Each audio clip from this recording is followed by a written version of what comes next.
Nu ką, praėjo kūčios, kalėdos, naujų metų dieną bandysim gaminti kiškį. Sako, kad nėra lengvai pagaminti, bet pabandysim. Čia tokį recepčiuką nusižiūrėjau iš tokių anglų.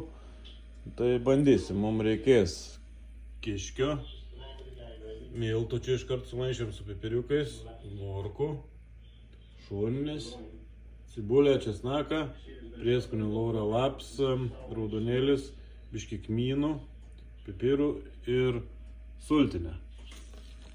Let's go. Viską sudedam į bliūdą, užpiliam miltais su pipirais, uždėsim dangtį ir suplaksim. Suplakus va gaunam šitokį reikalą. Labai patogu, nereikia kiekvieną gabaliuką ten valiuoti. Dabar viską apkepinsim. Va taip gražiai apkepinam ant žąsies taukų, nes kitas kaimas žmonės papras. Ne aliejos, nieko, žąsies taukai čia. Apkepus visą zuikį dedam pakepinti šoninį.